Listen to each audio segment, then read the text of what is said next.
إذا ما راكيش باغية تكمل هذا السنة وانتي ما زلتي في طاقتك الذكورية وما تعلمتيش كيفاش تكوني أنثوية أكثر، فهذا الفيديو راه ليك. في هذا الفيديو راح نهضروا على جميع النقاط الرئيسية المهمة جدا جدا باش أي وحدة فينا تقد تكون على فطرتها اللي خلقها ربي سبحانه وتعالى عليها، أنها تكون في أنوثتها التامة، في جمالها، أنها تكون مرتاحة مع نفسها. خلونا مباشرة نبدو في الخطوات. المره اللي فاتت بزاف منكم قالوا لي بلي لا فيديو جات طويله، المقدمه طويله بزاف، هاد المره قررت اني نقص منها شويه، مع العلم انه درتها طويله للناس اللي تبغي تسمعني وانا نهضر. هذا مكان. خلونا نبدو مع اهم نقطه واللي ما نقدوش نحققوا الانوثه تاعنا لو كان ما تكونش متوفره فينا. اول نقطه اللي هي تشافي الجروح الداخليه. شوفوا بنات، مستحيل مستحيل مستحيل تقدي تكتسبي الثقه بالنفس، تقدي تكتسبي الراحه في جسمك، تقدي تكتسبي الانوثه الكامله والراحة الكاملة مع نفسك ومع الناس لو كان ما تتشافيش داخليا. لو كان تتجاهلي هذوك المشاعر اللي عندك وتتجاهلي هذوك الصدمات اللي صراولك من كنتي صغيرة، الحل عمره ما غادي يجيك. دائما غادي تبقي تهربي، وكل ما هربتي راح يتفاقم المشكل أكثر وهذوك الصدمات يزيدوا يكبروا أكثر. أنا واحدة من الناس اللي كنت دائما نتجاهل المشاعر تاعي. مريت بلحظات اكتئاب، لحظات صعيبة في حياتي وين حسيت باللي كاع البيبان تبلعوا في وجهي، حتى جا نهار وين بديت نفيق مع روحي باللي ما لازمش نكمل في هذا الطريق، لازم نلقى الحل ولازم نخرج من دائرة الاكتئاب اللي راني داخله فيها، واذا انا ما خرجت روحي من هذه الدائرة حتى واحد ما غادي يخرجني. واول حاجه بديت بها هي كانت اني شريت دفتر خاص بالتدوين.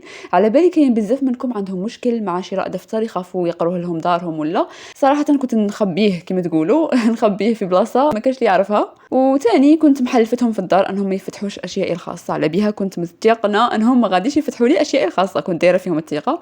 المهم هذيك الرحله بدات عندها واحد 5 سنوات او 6 سنوات هكا من بديت التدوين، وصدقوني صدقوني تلاقيت واحد النتيجه والله غير زعما اعجوبيه. ومن نرجع للدفاتر القديمه تاوعي ونشوف كاع النقاط اللي دونتها، المشاعر تاوعي من كنت فرحانه من كنت مكتئبه، نشوف الفرق وكيفاش تغير التفكير تاعي. اولا نحس بالسعاده باسكو تبدلت والتفكير تاعي تطور. ثانيا نفهم روحي اكثر ونفهم المشاكل والمخاوف تاعي والصدمات التاوعيه اللي صراولي في الطفوله. كما يقولوا اذا عرف السبب بطل العجب. كي تعرفي شنو هو السبب تاع الشعور الخوف اللي راه فيك دروك، ولا شعور قله الثقه بالنفس، ولا قله الاستحقاق، تعرفي كيفاش تعالجيها. فباش تتشافي داخليا لازم تحدي المظاهر الحاليه للاذى تاع الطفوله اللي صرالك بكري.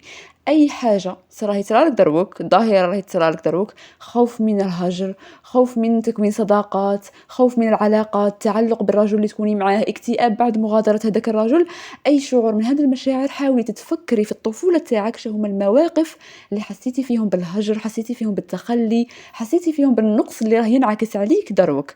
تاني حاجه ضروري جدا في رحلتك للتشافي تتعرفي على الصدمات تاعك، شكل الاهمال اللي تعرضتي ليه، وتتقبلي نفسك ومشاعرك. هذا التقبل ما يجيش بالساهل، ما غاديش نقول لك غادي يجيك في نهار ولا يومين ولا شهر ولا شهرين، كل انسان كيفاش. الدليل انه انا شخصيا حتى بعد عام عامين باش قديت نتشافى نهائيا، واكيد ما زلت نتشافى يوميا. ما غاديش نقول لكم باللي دروك راني متشافيه 100%، ما زلت يوميا نعمل على روحي باش نصحح الغلطات اللي صراولي من كنت صغيره. ونقطة مهمة جدا تاني في تشافي جروحك الداخلية هي أنك تفهمي سلوك والديك وتتقبليهم. على بالنا ماشي قاعدنا نفس الآباء، كاين اللي عندهم آباء ملاح، كاين اللي عندهم آباء الغالب كما تربوا يربوا ولادهم بالضرب بالعنف وهكذا. فلازم تتقبلي انه انتي ما تقديش تغيري والديك، ما تقديش تغيري لهم السلوكيات تاعهم. فاش ديري؟ سامحيهم وطلقي هذاك الحقد اللي في قلبك، ودوني كاع المشاعر السلبيه اللي عندك، مشاعر ايجابيه اللي عندك. شوفوا بين قوسين المشاعر تجاه الوالدين ما تدونوهمش في دفتر، بغيتوا دونوهم في هاتف احسن، لانه لا قدر الله قادر الاب ولا الام يقروا الدفتر تاعك ويحسوا بتحطم داخلي ويزحفوا. فهذه ما نصحش بها في هذه النقطه فقط، اما باقي النقاط فدونوا بدون خوف. وكما قلت لكم تاني التقبل ضروري جدا، تقبلي السلوك تاعهم وانه ماشي بيدك، هذا رزق من عند ربي، كل واحد ربي شعطاه وما تقديش تغيريهم. تدعي لهم بالهدايه اذا كانوا عنيفين معاك واذا مارسوا العنف معاك في طفولتك، ولكن ما تحاوليش تغيريهم، وانما تحاولي تتغيري انت وتتشافي انت باش تقدي تواجهي هذيك السلوكات اللي راهي تجيك منهم. على بالي بالنسبة لبزاف منكم صعيبة هاد العفسة انه تبدي تراقبي المشاعر تاعك، انه تبدي تتشافي شوية بشوية. لهذا جهزت لكم تحدي تشافي لمدة 21 يوم. هذا التحدي راح يكون فيه أسئلة يومية، هذه الأسئلة راح تخليك توعي لنفسك لمشاعرك لصدماتك. هذا التحدي غادي يكون مؤلم، غادي يضركم بزاف، ومرات يخليك تبكي، مرات لأنه أنا جربته وبزاف أثر فيا، لكن غادي يخليك تكتشفي علاش راكي تحسي كيما راكي تحسي دروك، علاش واحد المواقف راهم يتكرروا في حياتك، وعلاش راكي مازلتي ما تشافيتيش. هادو كاع جمعتهم لكم في هذا التحدي اللي هو غادي يكون بإذن الله جزء من برنامج التغيير والأنوثة. فكل وحدة مهتمة أنها تشارك في هذا البرنامج وتتوعى وتتشافى وتستثمر في نفسها باش تطور من روحها وباش تروح لمستوى آخر، ما تبقاش حاصلة غير في المستوى تاعها الحالي. تتواصل معايا سواء على الانستغرام ولا على التليجرام باش تسجل وتدخل معنا بإذن الله. تاني نقطة هي اهتمامك بمحيطك. هنا ما رانيش نهضر لك على الاشخاص ولا سيبون هذوك فوتناهم، باسكو دروك رانا مركزين مع انفسنا وناسين الناس اللي حولنا. راني نهضر على المحيط من الناحية المادية، المحيط تاعك من ناحية فراشك، من ناحية احذيتك، ملابسك، السرير تاعك، كل حاجة محيطة بك، الغرفة تاعك كاملة والبيت تاعكم كاملا ضروري تهتمي به. كيفاش تهتمي به؟ تهتمي به من ناحية النظافة، تهتمي به من ناحية الجمال، الريحة الطيبة، باسكو كل ما المحيط تاعك كان نظيف وجميل وفيه الالوان البهيجة، الالوان اللي تخليك تحسي بانوثتك، كل ما غادي تزيد الانوثة تاعك ويرتفع حبك لذاتك اكثر، باسكو راكي مقدرة روحك على بيها، راكي مخليتها في محيط نظيف وجميل. اي وحده ما تقدرش روحها، ولا خلوني نقولها بالعكس، اي وحده المحيط تاعها مروبل، دائما مخليه صوالحها مخلطين، الملابس ماشي مكويه، الملابس ماشي مطبقه، ماشي غاسله قشها، ماشي غاسله حوايج، اي حاجه ماشي في بلاصتها، ما كانش حاجه في بلاصتها، هذه الانسانه ما تحترمش روحها صراحه. لو كان جات تحترم نفسها، لو كان راهي ناضت ودارت جيست ودارت ايفور لاجل نفسها، لاجل انها تعيش في بيئه نظيفه. انا دائما نقول لكم انتم اميرات وعيشوا حياه الاميرات، لكن ما تقديش تكوني اميره وانت اصلا تقارعي معامله الاميرات من الناس وانت ما تعامليش نفسك كاميره، ما تحطيش روحك في مكان اللي يصلح لاميره. فانتبهوا بزاف لهذه النقطه لانها مهمه جدا.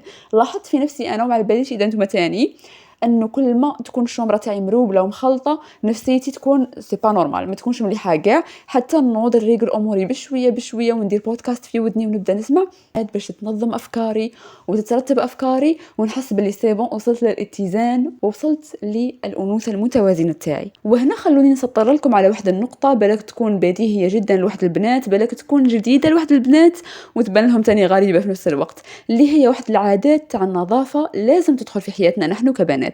امبوسيبل تقولي انا انثى ولا بنت وانتي ما تهتميش بنظافه جسمك، دائما ما فيكش ريحه العرق. شوفوا بنات، ما تخلونيش نهبل عليكم دروك رائحه العرق ما نقبلهاش فيك. ماشي انتي تشمي في روحك ريحه العرق وتقولي حتى وحده ما قالت لي على ريحتي معناتها ما رانيش ننشم، لا، الناس راهي تشمها وما راهيش تقول لك لانه رايحه شمانه منك. فانتي حشمي على روحك ونقي روحك لاجلك قبل الناس.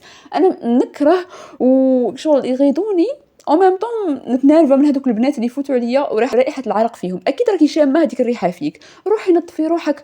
على بالي غادي تقولوا لي الصيف والعرق منا، هذه ماشي حجه باش نكون متصالحه معكم.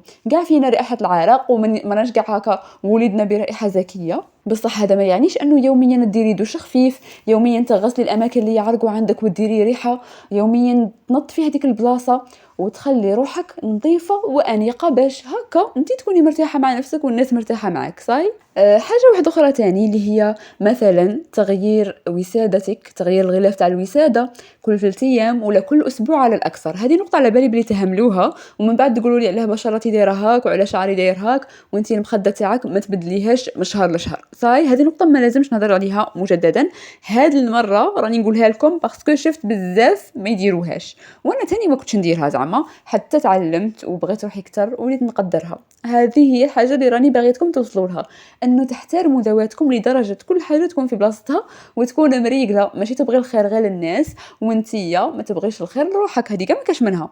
كيف بالنسبه للمنشفه تاع وجهك، ما تمسحيش باي منشفه تلقيها في الدار وما تخليش المنشفه تاعك اكثر من اسبوع ماشي مغسوله. تاني هذه نقطه مهمه.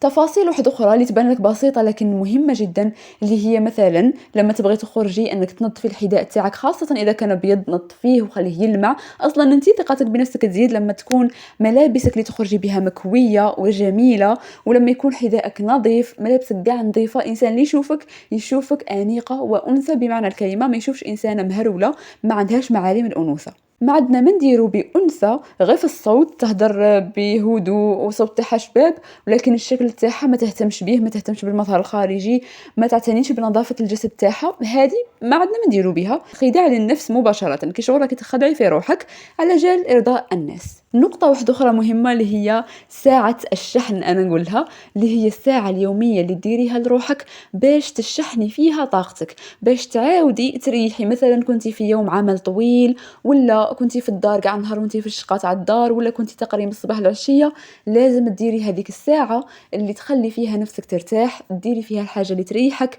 تديري فيها سكين كير، تهتمي فيها بجسدك، تهتمي فيها بأظافرك.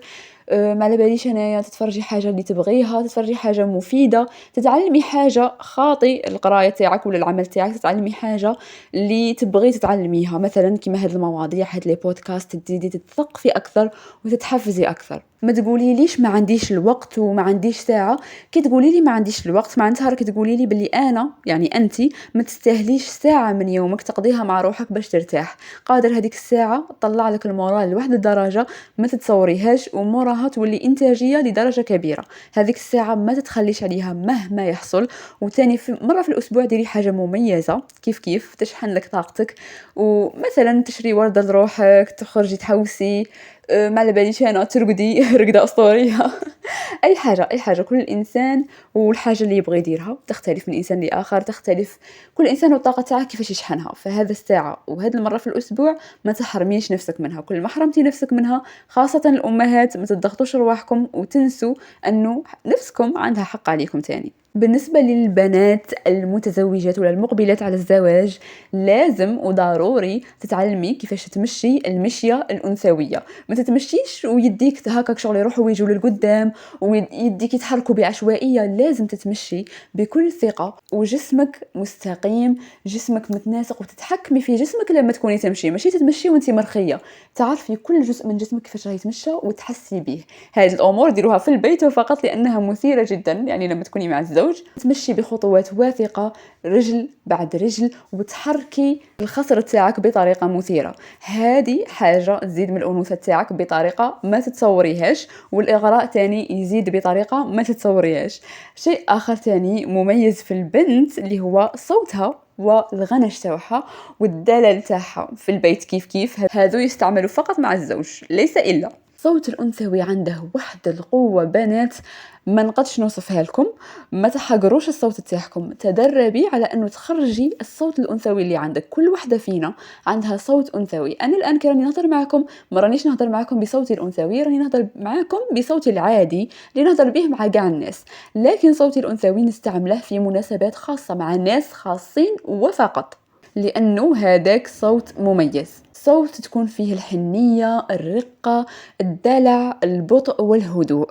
نقطة واحدة أخرى مهمة تاني نهدر عليها مادام هدرنا على الهدوء، أنه الاستعجال هو عدو كل أنثى. ديري كل حاجة ببطء. مثلا جيتي تلايمي شعرك بهدوء، جيتي تلبسي حاجة لبسي بهدوء، ترفدي حاجة رفدي بهدوء. ما رانيش نقولك كوني سلحفات، لكن كوني هادئة وديري الأشياء بشوية. ما تكونيش كما يقولوا don't rush the things، ما تكونيش تجري ومقلقه ودائما الناس كي تشوفك مقلقه، شغل اصلا تجيبي ستريس للانفيرونمون تاعك وتجيبي ستريس لروحك ما منتي. النقطه واحده اخرى مهمه جدا، الانثى كاع ما ديرهاش، الانثى المتوازنه الحقيقيه ابدا ما ديرهاش، اللي هي النميمه والغيبه. الانثى الحقيقيه جامي تشوف العيب تاع وحده وتروح تفضحها، ولا تشوف وحده دارت حاجه وتروح تهدر فيها في ظهرها غير باش تطلع من قيمتها قدام الناس وتطيح من قيمة هذيك الإنسانة. هذه الحاجة ماشي غير تزيدك الذنوب، وإنما تزيدك الشعور تاع الضعف وقلة الثقة بالنفس، وباللي انتي إنسانة تتغذى على الناس الأخرى، فطرية تتغذى على المشاكل تاع الناس الأخرى وتستشفى كما نقولوا حنايا. لكن في نهاية المطاف يرجع عليك الأمر بسلبية، وتحسي روحك رجعتي للقاع وباللي انتي ما تسويش باسكو درتي حاجة نورمالمون ما ديريهاش. خلوني نلخص لكم الأنثى المتوازنة شا لازم يتوفر فيها: العقل، الشكل الخارجي، البيئة المحيطة، الاستقبال والجسد والكاريزما، هادو قاع مترابطين باش يعطوك أنوثة متوازنة. في هذا الفيديو هدرت لكم على بعض هذه النقاط اللي يشكلون عجلة التوازن. المرة الجاية إن شاء الله نكملوا في باقي النقاط ونهضروا على أسرار أخرى من عالم آخر. ما تنسيش إذا كنتي مهتمة بهذا المجال، مهتمة أنك تكوني في أنوثتك التامة الطاغية خاصة في بيتك، تابعيني على الانستغرام وتشاركي في برنامج التغيير والأنوثة اللي راح يغير لك نظرتك على الأنوثة من جديد. نشوفكم في الفيديو الجاي إن شاء الله. خبروني الآراء تاعكم في التعليقات.